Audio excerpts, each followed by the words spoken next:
नमस्ते। वाद विवाद कार्यक्रम के अवरी एगो कड़ी में आप तमाम दर्शक लोग के स्वागत करत हैं जा। जी हाँ, ई कार्यक्रम में आज हमनी आप लोग के मुलाकात करावब जा एगो ऐसन महिला से जे लेखिका भी हवन और अन्य विभिन्न कार्य भी करेलन और ई अभी हाले में एगो पुस्तक प्रकाशित कलन जेकर शीर्षक है वे देयद, यानी वो लोग साहस कलन जा।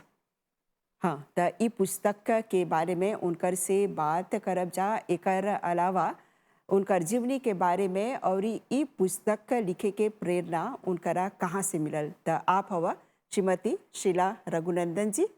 नमस्ते जी।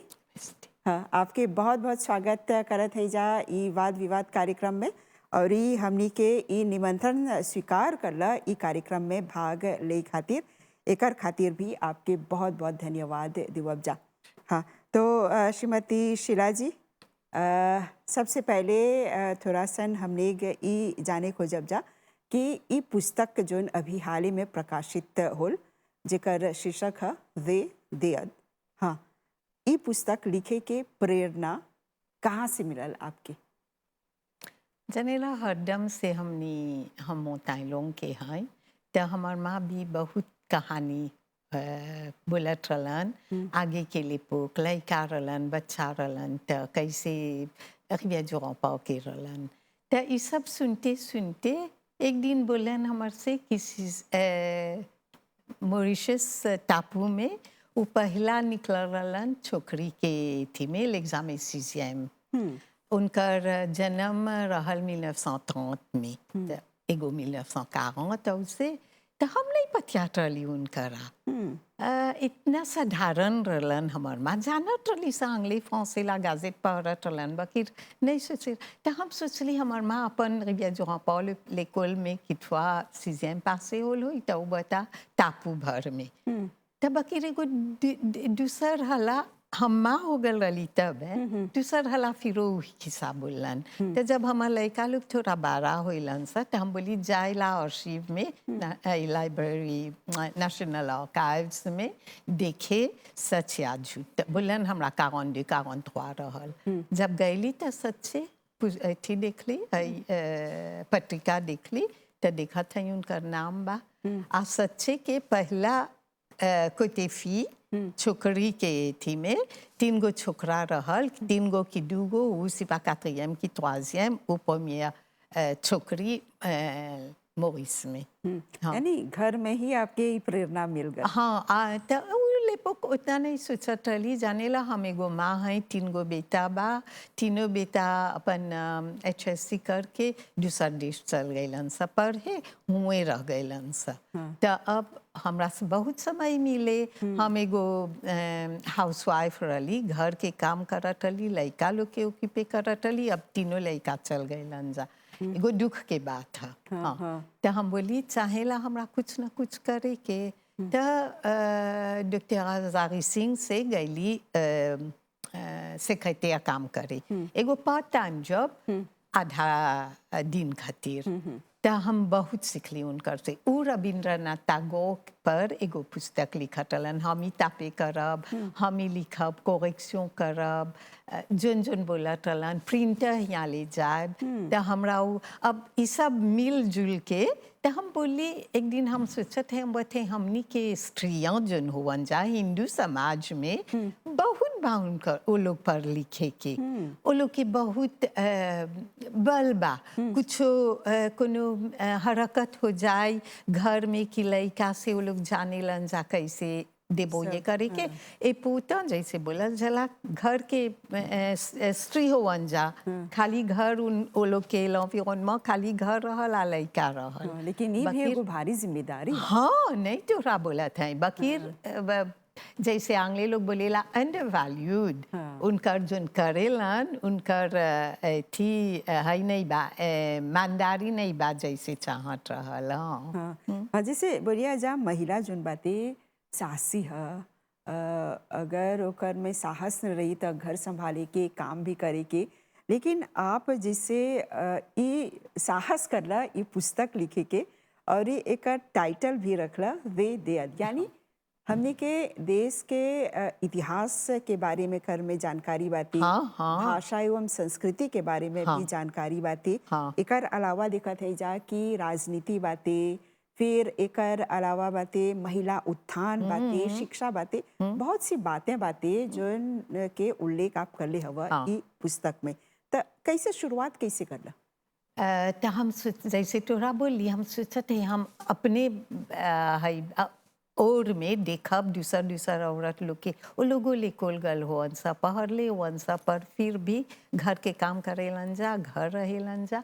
तब हमरा लीडे मिलल हम बोली एक दिन सोच बात करत है हम बताई तो सकती एगो पुस्तक लिखे वो लोग पर आ कुछ नहीं लिखल बा वो लोग औरत के अवांसमेंट पर डेवलपमेंट पर प्रोग्रेस पर इमांसिपेशन आज जैसे तू एगो इमांसिपेटेड औरत हुआ एगो एगो स्त्री जोन घर भी जानत हुआ पढ़ाई भी कर ले हुआ अब एगो कार्य बात हो रहा तो ऐसने उन लोग के अब वो लोग अपन लड़का लोग के जस्ती पढ़ैले हुअन जा और जस्ती प्रोग्रेस कर ले हुअन जा ढरला हर जेनेरेशन जैसे बा ऐसने गैल बा। हाँ आगे के जेनेरेशन लोग लड़का लोग तनी जस्ती करेलन जा तब तनी जस्ती अब जैसे हो गल बा अब तो सब कोई के उ लेपोक है लड़का कॉलेज ग्रेजुएट नहीं रहल ये होत रहल तब बेटा के पढ़ावत जात रहल क्योंकि बेटी के नहीं पसी बेटी के तो शादी करके जाए के बा का करियन पहर के सर्टिफिकेट रमास के छोकरा के काम ओब्लिजे रहल। हाँ तो ऐसे ऐसे जैसे तोरा बताई तो हम हई पुस्तक जोन लिखली हम बोली हमरा चाहेला इमे लिखे के जोन कुछ कब्बो नहीं लिखल बा नारी लोग पर सिर्फ नारी लोग पर तो एथी है शुरू कर ली इंटरव्यू गईली करे आगे आगे के महिला जोन होवन मैडम रॉय रलन रोहिणी रॉय लक्ष्मी मोती हमार देखे में उनकर बेटी मेधा मोती लोरियात निकल रलन आ लेपोक तोरा बोला था इंडिपेंडेंस के लेपोक आ हमार पुस्तक शुरू होला 18th सेंचुरी 1960 1980 जब बहुत कोई भारत से आके यहाँ रहल हुअन जा अपन पत्नी लड़का के शुरू करन जा ब्रिटिश लोग एक्सेप्टे होइलन जा कि अपन लड़का अपन स्त्री से आके हैजे रहियन जा परिवार के आज सेटलर्स जैसे बोलल जला। हाँ तब जब उ बेरा से हम लिखे लगली इंडेंचर पर भी लिख ले हैं ये travailleur engagé पर थोड़ा बहुत पर फिरो जब सब कोई रहले लगलन जा droit citoyen होई के हयो तो इस सब पर लिख ले हैं। खासकर जब हम थोड़ा संक्षेप में जब ये पुस्तक पढ़ ली तो दिखत है कि महिला उत्थान पर जोन कार्य करल गल बाती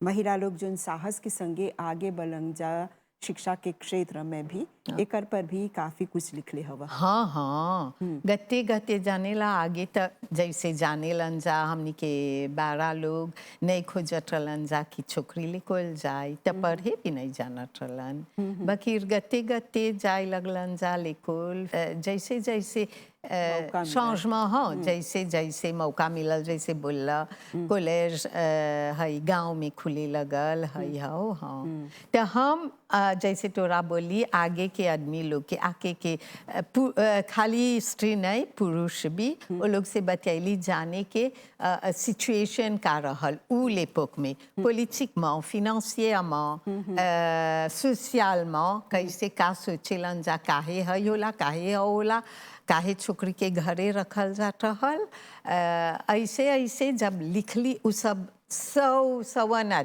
आदमी के इंटरव्यू कर ली जस्ट ये पर औरी कहूँ जाब शादी पूजा में त जे जे बतैयन जा त हम सुनब फिर उहू भी लिखब कितवा त ऐसे ऐसे करके इकट्ठा कर ली हमार सब इंफॉर्मेशन तब है पुस्तक बनी। यानी काफी समय लगल तोहरा ये पुस्तक लिखे 4 वर्ष। हाँ इंटरव्यू हो गल रहल आगे से बाकी खाली लिखे के। हाँ तो हम देखते हैं ये पुस्तक में जोन बातें जैसे आप बोला बहुत से इंटरव्यू आप कर ले हवा और कुछ जोन राजनीतिज्ञ लोग हवन जा जोन हमनी के इतिहास के कैसे बोला जाए एगो छाप छोड़ले हुआ जा हमनी के इतिहास हाँ में हाँ उस सब के भी बारे में आप हाँ उल्लेख कर ली हवा। हाँ हाँ बहुत कोई शुरू करब तभी सुंदयाल भाई लोग रलन जा हमनी दादा बोला रही सा उस समय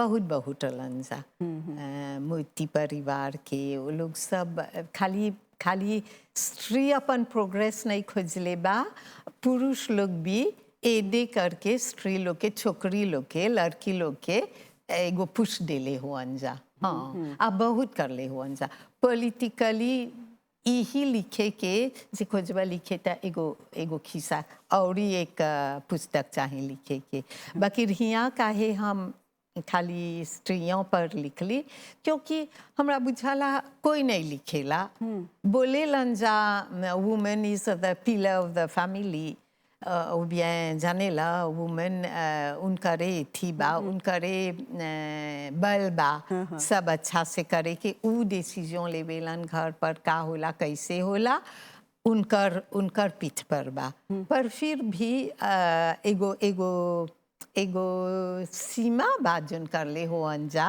जहाँ की आज तोहर नियर स्त्रियाँ हो अंजा पढ़ल लिखल एंड काम करे के भी घर भी देखा बच्चा देखा हाँ एकर में देखत हैं दल्ले हवा एजुकेशन एंड एम्पावरमेंट हाँ शिक्षा और उत्थान हाँ हाँ हाँ इसीलिए पिताजी लोग अपन बेटा के पढ़ावत रहलन जा क्योंकि एजुकेशन इम्पोर्टेंट रहल एगो काम में ढुके के तोरा चाहिए एगो सर्टिफिकेट हाँ और लेकोल चाहेला बोले के सगरो सगरो हमनी के पुरुष लोग ओ लोगो लेकोल खोलन जा जानेला जहाँ गवर्नमेंट नहीं खोलत रहा लेकोल प्रीमियर ओ लोग खोलन जा लेकोल अपन पैसा देके अपन माटी देके एगो झोपड़ी बना के पर फिर भी तब जब जब 2-3 बरिस हो जाए एगो एगो से अटेनों जिलेब मिले तब सकट लंजा गवर्नमेंट के बोले देखा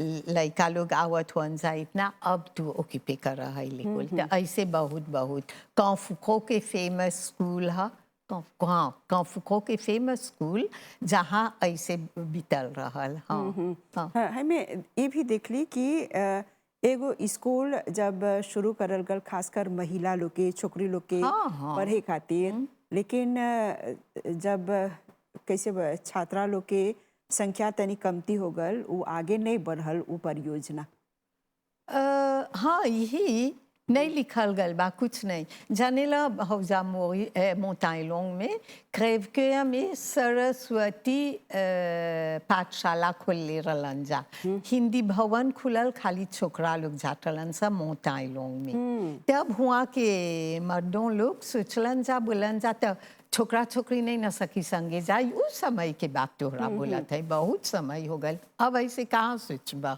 पर उस समय है सरस्वती पाठशाला खोले रहलन जा सिर्फ लड़की लोग खातिर 1924 के बाद तोहरा बोला था हाँ काफी समय बहुत ऐसन ऐसन कमेंट्स हम अपन पुस्तक में डाले हैं जोन कहूँ नहीं लोग की नहीं ये हम जब लावांचुआ एगो दूसर विलाज जोन बहुत लावांस में कर ले रहलन जा काउन ओ लोग के नारी कोनो कोनो नारी के सच्चे के स्ट्रॉन्ग कैरेक्टर रहल जाने ला आप बहुत अच्छा काम कर ले वन जा सोशल व्हाटएवर हाँ अपन छाप छोड़ ले हम हाँ हाँ और जब देखा थे जा कि भाषा और संस्कृति के जीवित रखे खातिर जो न कार्य करल गल और आप भी जैसे वो उदाहरण हुआ अंग्रेजी में आपके पुस्तक बातें लेकिन आप अपन भोजपुरी जोन बातें बहुत साधारण रूप से और ये बहुत ही अच्छा रूप से आप बतियात हवा हमनी के परिवार में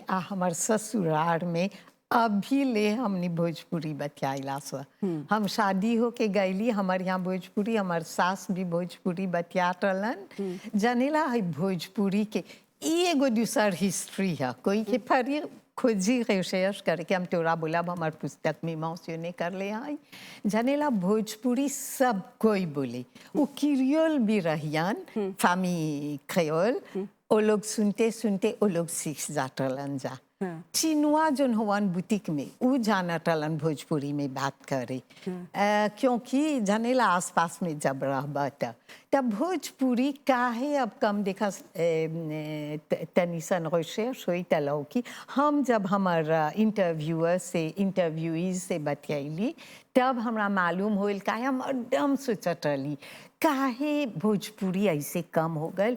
हमनी के जैसे तोरा बोली हमनी के परिवार में हमेशा अभी ले हमार भौजाई लोग से भोजपुरी बतियाला स तो हम सोचते हम बोली काहे ऐसे भोजपुरी के इम्पोर्टेंस कम हो गए कि आजकल सब कोई क्रियोल बतियाता। अब क्रियोल एगो नेशनल लैंग्वेज के जैसे मतलब होता। तब हम जब सोचली तब हमर मामू हमरा बोलन, हमर मामू बोलन जाने ले बतियात में हमनी हरदम लेता लोता बतियाला हम जहाँ बैठीला लेता लोता। तो हमर मामू बोलत हन जाने ले एक दिन लेकोल में रेगलेमा निकलल कि भोजपुरी नहीं चाहिए लेकोल में बतियाई के। बाकी नहीं बोलल गल कौन दूसर भाषा बोले बस अब तो संगतिया लड़का छोकरा खेलत हुन सा रिक्रिएशन टाइम में तो एगो वो लोग भोजपुरी में बतियात हुन सा बस कि रोज भोजपुरी क्रियोल नहीं जानत रहलन जा। बस प्रोफेसर की में देखोल पासे होत रहल आगे रोते रही वो लोग के हाथ में एक कुछ रोते धरैलन। हमरा बहुत अथी लगल शाकाएं लगल कि छोकरा बेचारा अपन भाषा बतियाता उ खातिर मार रेगलेमा निकलल रहल कि लेकोल में नहीं चाहिए भोजपुरी। अब सोचा तू एगो लड़का फजीर से 8 बजे से 3 बजे ले लेकोल में बा नहीं चाहिए भोजपुरी बतियाई के चाहिए उहू नहीं बोलल गल बा तब भोजपुरी नहीं बतियाई त का बतियाई बा उली क्रियोल क्रियोली भाषा सब कोई अब जब सुना नहीं सब कोई बतियात रहल बकीर लाकोस रेगलेमा लेकोल में। अब जब जयन से घरे तो चाहेला ओकर साइकोलॉजी चाहेला सोचे के अब जब जयन जा घरे माँ बाप बतियात दादा दादी बतियात हो जा भोजपुरी में तो लोग तो दिन भर क्रियोल बतियाइले वंसा लेकोल में क्लास भी होत रहल क्रियोल में तो घर में भी क्रियोल से रिपोन करत रहलन जा। अब गते गते देखबा माँ बाप भी शुरू कर दिला क्रियोल बतियाई के तो हैका कहाँ हमनी के नहीं बोला एगो जेनोसाइड होल बा बकीर एगो लैंग्वेज जेनोसाइड होल हाँ बहुत कमती हो गल बा। अब तो हमनी के भोजपुरी में भी इतना क्रियोल शब्द आवेला कि मतलब जनबा क्रियोल वे बतियात हो। काहे के जोन हमनी के भोजपुरी के भाषा जोन हमनी के पूर्वज लोग आल रहलन जा बिहार से भारत के विभिन्न कोना से त अलग अलग भोजपुरी भाषा बोलत जा और हिंदी है जा पर अलन जाता फ्रेंच और अंग्रेजी के एक आध गो शब्द में आल पारे जैसे तोरा बोली क्रियोल कैसे टुक ओवर जैसे बोला था और उसने अंग्रेजी और फ्रेंच अब स्कूल जाता है सर तो हमने वही सिखाते हैं सर हिंदी नहीं होत रहल मोताइलोंग में लेकोल में हिंदी नहीं रहा मैं जाने 1954 ऐसे तब हिंदी शुरू होल बा गवर्नमेंट स्कूल में इहू भी सब हमनी के सोशल वर्कर जोन रहलन जा हमनी के त्रिवें जैसे बोलल जा वो लोग उठैलन जाई थी में l'Assemblée में जब हिंदू लोग जाए लगलन जा l'Assemblée में जब सुफ्राज इलेक्शन में वो लोग सकत रहलन जा कैंडिडा पोजे करे तब एली होइलन जा तब l'Assemblée में गइलन जा तब ई सब चेंजेस आल बा। यानी ई सब मुद्दा के आप उल्लेख कर ले हवा अपन पुस्तक में बहुत छोटी छोटी जानकारी बातें लेकिन बहुत दिलचस्प बातें। हाँ अब आपसे ये सवाल करब कि जैसे आप बोला कि आप गृहिणी रहला अभी ले गृहिणी हवा लड़का लोग छोटा रहल आपके जोन शिक्षा बातें आपके जोन जीवनी बातें एक पर एगो संक्षिप्त परिचय अगर आप देबा जैसे आप बोला लड़का लोग बढ़ल आप तनिसन कैसे बोला आपके समय मिलल ज्यादा फुर्सत मिले फुर्सत मिलल तब कुछ करला तो जानेला हो जोन एजुकेशन हमरा मिलल रहल हमर शादी के आगे तो ही हमरा कामे आयल कॉलेज गल रही हाँ उस समय जानेला बहुत जल्दी से शादी हो जात रहल तो हम अच्छा सीव ही शुरू कर ले रही। बस एगो बात आयल, हमार माँ बाप बोलन जा बहुत अच्छा बा, हमार शादी कर दिलन जा। हाँ, तो शादी हो गई तो घरे रहे लगली। आ हमार माँ हरदम बोलत रहलन, तू कॉलेज जात हुए बाकी काम नहीं करबे हैं, हम आके बोलब लोग पौलवी जात रही। वहाँ के चिनवान लोग नर्सिंग जाइयन सा करे, रोज ही बतियाल जाता। तो हमार माँ से गईली, बोले हमरो मन करता थी आगे अंग्लेतेर बढ़े में के। जाए के। मामा बोले नहीं, तू हियाँ रहबे, घर के काम सीखबे, कॉलेज हो जाए तब तू तोर शादी हो, जन दिन तोर बूढ़ा बोलियन, तोर पति बोलियन कि सदबे काम करे तब तू जाइए काम करे। आ तोरा बत है मोताई लोग के छोकरी लोग उहले पोक नहीं जाटलन जा काम करे कॉलेज। हाँ, सकेला शहर कॉलेज, ट्रिनिटी रहल, बुजवागी रहल और अनेक कॉलेज रहल, जाटलन जा बकीर रखी। तब हम जब हमार शादी हो गए, एगो चल गईली यूके हमार बूढ़ा से, हमार पति से। जब अली सत दिखत है सब हमार कुजिन लोग काम में ढुकल होवन जा। तो ई सब हमरा जैसे तोरा बोला यही सब हमरा लीडे देला गते गते। हाँ, पसकी अभी तक धरला at the end of my life एगो पुस्तक कर ली। तो हम वो लोग सब काम में ढुकल हस। तो हम सोचते हम बताइए ले पुक तो हमार चाची लोग वो लोगों बोला टलन सा छोकरी ले कोल करके घरे रही तो कैसे ऐसे। तब जानेला सोच विचार एनालाइज करबा देखबा। लेकिन पति के समर्थन मिलल। हाँ, उ भी जानला हमरा लीप छोड़ देले रहलन। तू करा जोन तोरा बा करे के, उ करियन जोन उनका बा करे के। ऐसे हमने जियल है सब बहुत अच्छा से। नहीं तोरा बोलब कुछो दुख नहीं रहल। हम लड़का लोग के ओके करत रहली, खुशी रहली जैसे करत रहली, खाई के पकाए, गरम गरम रसोई पका के वो लोग के सांझ के देव, दिन के त चल जात रहलन जा। ऐसे ऐसे हमार दिन बीतल। जब लड़का जाए लगलन हमार बेटा लोग, आ बेटा होवन सा जाने ला, बेटी रहत तनी बेटा लोग जब जाए लगलन जा, तब हम जानली हमरा बहुत समय होई, हम का करब हमार समय से। खाए के नहीं बा, पकाए के उतना, घर नहीं बा उतना, अब जाने ला सब धोई के नहीं बा उतना। तब हम सोचली, तबे हम सोचे, हम बोली चाहे ना प्रकाश वन एंड वन डाल के तू कर ली तहे का है। हाँ, हाँ। तो ये पुस्तक में दिखाते हैं 200 से अधिक पृष्ठ बातें। हाँ हाँ, 100 से अधिक पृष्ठ बातें का खोजत हुआ बोली। यानी ये पुस्तक में जो बातें काफी कैसे बोला जा इंफॉर्मेशन। हाँ, बहुत। हाँ, हमरा जे पढ़त हुअन जा बोलत हुअन जा। वो दिन एगो यूनिवर्सिटी के लेक्चरर हुअन, हमरा एगो ईमेल भेजलन बोले के कि बहुत ही स्ट्रिक्ट इंफॉर्मेशन बा, आज जो नहीं तोहरा लौकी, आज जो बतिया के बोले हुअन जा, जोन जोन हमारे इंटरव्यूईज रहलन, हमार रेस्पोंडेंट, उ तो कहूँ तोहरा नहीं मिली। उ जोन एक्सपीरियंस वो लोग कर ले हुअन सा, लेकोल में, कॉलेज में, काम में, ई सब हम लिखले हैं।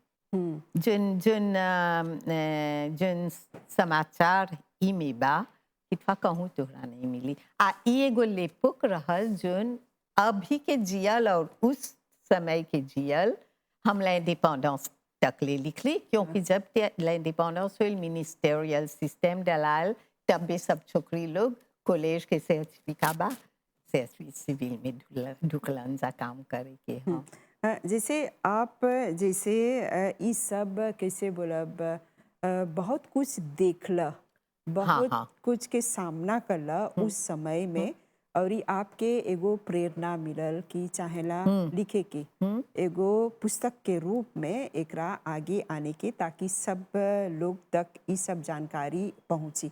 अभी के महिला लोग के खासकर जे लोग लिखे खोजत हवन जा, वो लोग के कौन सी बोलबा संदेश के रूप में? बहुत पेशेंस चाहेला। हाँ, पेशेंस एंड वर्क। अच्छा हेला खुशी रहे के जोन करबा, लिखे के आसान नहीं है। थोड़ा बताई 4 बरिस है खिस्सा यहाँ डाला, यहाँ से निकाल के हुआ डाला, तब देखबा नहीं चाहेला एगो खिस्सावा चाहेला दू हला में डाले के, एक कुछ चैप्टर है चैप्टर में, कुछ हौ चैप्टर में, ऐसे ऐसे। हाँ, ज्यादा टाइम लगेला। हाँ, और एकर प्रकाशन में सब मॉरिशस में ही होल ई हाँ पुस्तक हाँ के। हाँ हाँ हाँ। हाँ हम्म, सब ही कर ली हाँ। ओकर पब्लिशिंग ओकर कठिन बा जानेला हयो भी तोहरा हेल्प नहीं मिलेला कहूँ से नहीं जानबा कौन दरवाजा खटखटाई के और जानेला अब जब हो गल बा तब सब कोई बोलता हमर से आयो हमरा नहीं सकला आके देखे हम तोरा बोलती हई प्लाजा के हो प्लाजा के अब तक टू लेट हाँ हाँ हाँ हाँ, यानी एगो ऐसन प्रकाशन जोन बाते अब सब कोई के पहुंच तक बाते। हाँ और जैसे तोरा बोलत है जोन कालते इंफॉर्मेशन है में मिली कहूँ हम जानीला हम बहुत रिसर्च कर ले हैं l'Assemblée législative के débat जाके पढ़ ले हैं l'année 40 से 50 parce que entre 40 et 50 यही कैसे तोरा बोलब the शुरुआती most दौर रहल। active time in social and political field in Mauritius. जब हमनी के समाज भी अवसे होई लगलन जा जाने लगलन जा गवर्नमेंट कैसे काम करेला कैसे अपन क्वेश्चन पूछन जा l'Assemblée में जैसे तोरा बोलत हैं जब ढुके लगलन जा हाँ ऐसे ता ऐसे हमने यही आशा करत हैं जा कि आपके लेखन के प्रति जोन रुचि बाते वो अवरी बढ़ी हाँ अवरी आप दूसर के भी प्रेरित करबा। क्यों नहीं हाँ हाँ, हम बिल्कुल। सकब तहाँ करब और जानला है सब मेन लाइब्रेरीज में लिल मोरिस में बेचाता हाँ। हाँ तो शिरा जी आपके बहुत बहुत धन्यवाद देवब जा हमनी के संगे जुड़े खातिर ई कार्यक्रम में और ई हमने यही आशा करते हैं जा कि आप जोन जानकारी देला जोन तरह से आप बात करला वो बहुत जना के कैसे प्रेरित करी। तो आपके बहुत बहुत धन्यवाद। जानेला एगो पिछला बात बोलब जोन साइकोलॉजी करेलन जा जोन चीजें लोग सोशियोलॉजी करेलन जा बहुत वो लोग के थी मिली जानकारी में और जन खोजत है बोले कि का जवान लोग होवन जा का बूढ़ा बूढ़ा बूढ़ी तो और ही अपन अपन हिस्सा देखियन जाई में पहाड़ियन जाता बिल्कुल। तो सब कोई सब अक्रॉस ऑल एजेस हाँ यानी बहुत जानकारी बात है पुस्तक में। आपका धन्यवाद भी तू हमरा बुलैला आज भोजपुरी में बात कर ली सर जितना सकली सर अनफॉर्चुनेटली हमनी के भोजपुरी परफेक्ट नहीं बा पर फिर भी ठीक बहुत बहुत धन्यवाद। तो वाद विवाद कार्यक्रम के ई करी के हमने हैजे परी विराम देवब जा और एगो प्रोग्राम के संगे आप लोग के सम्मुख आवब जा अभी खातिर हमनी के और हमनी के पूरा प्रसारण टीम के आज्ञा देवब जा। नमस्ते।